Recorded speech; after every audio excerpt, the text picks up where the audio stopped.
வணக்கம் and welcome to Stockinis channel. Success story of Warren Buffett series 10.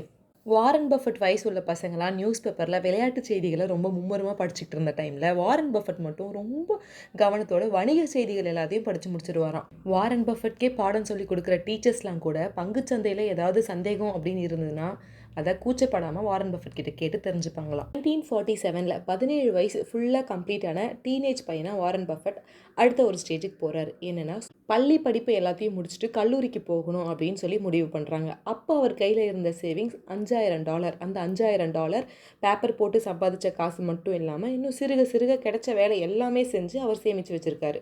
அப்பா அம்மாவோட கட்டாயத்தின் பேரில் தான் அவர் காலேஜ் போய் ஜாயின் பண்ணணும் அப்படின்னு முடிவு பண்ணுறார். ஆனால் ஆக்சுவலாக வாரன் பஃபெட்டோட மனசில் என்ன இருந்ததுன்னா, காலேஜில் போய் கிளாஸில் உட்காந்து டைமை வேஸ்ட் பண்ணுறதை விட ஏதாவது ஒரு பிஸ்னஸ் பண்ணலாம், அந்த பிஸ்னஸ் பண்ணி காசு சம்பாதிக்கலாம், இங்கே உட்காந்து நம்ம டைம் வேஸ்ட் பண்ண போகிறோம் அப்படின்னு தான் நினச்சாராம். இந்த மைண்ட் செட்டோட காலேஜ் போன ஒரு பையன் அங்கே இருக்க ஃப்ரெண்ட்ஸ் கிட்ட என்ன சொல்லி தெரியுமா புலம்புவாரான், இப்போ சொல்லி கொடுக்குறாருல இந்த வாத்தியார், இவரை விட எனக்கு நிறைய விஷயம் தெரியும்டா அப்படின்னு சொல்லி அடிக்கடி புலம்பிக்கிட்டே இருப்பாராம். காலேஜ் படிச்சுக்கிட்டு இருந்த டைமில் வாரன் பஃபெட் சில பொண்ணுங்களை டேட்டிங் பண்ணாராம். ஆக்சுவலாக டீனேஜ் பொண்ணுங்க எதிர்பார்க்குற அளவுக்கு சுவாரஸ்யமாக வாரன் பஃபெட் இல்லை அப்படின்னு சொல்லி எல்லாருமே வாரன் பஃபெட்டை ரிஜெக்ட் பண்ணிகிட்டே இருந்தாங்களாம். பொண்ணுங்க கிட்ட போயிட்டு மானே தேனேன்னு சொல்லி பேசாமல் ப்ராஃபிட் லாஸ்ன்னு சொல்லி பேசினா எந்த பொண்ணுக்கு பிடிக்கும்?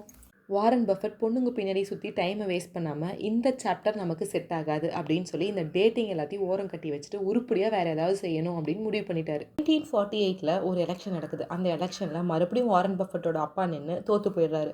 ஸோ வேறு வழி இல்லாமல் அவங்களோட சொந்த ஊரான ஒமாஹாவுக்கு திரும்பி செல்ல வேண்டிய ஒரு கட்டாயம். வாரன் பஃபெட் இப்போ படிச்சுட்டு இருக்க காலேஜ்லேருந்து டிஸ்கண்டினியூ பண்ணி ஒமாஹாவில் ஒரு யூனிவர்சிட்டியில் போய் ஜாயின் பண்ணிடுறாரு.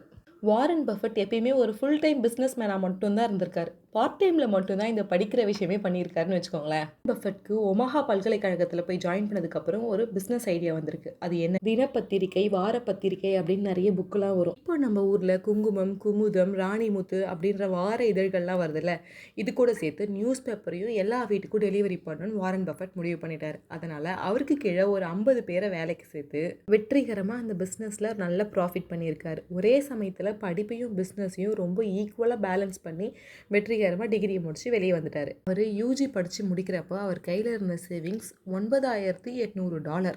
அப்பாடா, அப்பா அம்மாக்காக ஒரு டிகிரி வெற்றிகரமாக வாங்கிட்டோம், இதுக்கப்புறம் நம்ம பிஸ்னஸில் கவனம் செலுத்தலாம் அப்படின்னு வாரன் பஃபெட் நினச்சி முடிக்கிறதுக்குள்ளே அவங்க அப்பா அம்மா நெக்ஸ்ட்டு ஒரு ட்விஸ்ட்டை கொண்டு வந்து வைக்கிறாங்க. மேற்கொண்டு பட்டப்படிப்பு படித்து முடிக்கணும் அப்படின்னு சொல்லி ஒரு கண்டிஷன் வைக்கிறாங்க. அப்புறம் வேறு வழி இல்லாமல் ஹார்வர்ட் பல்கலைக்கழகத்துக்கு அப்ளிகேஷன் ஒன்று போடுறாரு. ஆனால் அந்த பல்கலைக்கழகத்தில் அவரோட அப்ளிகேஷனை நிராகரிக்கிறாங்க. ஏன்னா அப்போ அவருக்கு 19 வயசு தான் ஆகியிருக்கு. அதனால் ஒரு 3 வருஷம் கழித்து அப்ளிகேஷன் போடுங்க அப்படின்னு சொல்லி ரிப்ளை லெட்டர் வருது. இதை பார்த்தோன்னே வாரன் பஃபெட்டுக்கு ரொம்ப சந்தோஷம். வாரன் பஃபெட் கொஞ்சம் ஸ்மார்ட்டாக யோசிக்கிறார். 3 வருஷம் கழித்து மறுபடியும் அதே யூனிவர்சிட்டியில் போய் படிக்கிறதுக்குள்ளே நமக்கு ஏஜ் ஆகும், அதனால் இப்போவே ஒரு பிஸ்னஸ் ஸ்கூலில் போய் ஜாயின் பண்ணிடலாம் அப்படின்னு சொல்லிட்டு அங்கேயே இருக்க கொலம்பியா பிஸ்னஸ் ஸ்கூலில் போய் ஜாயின் பண்ணிடுறாரு.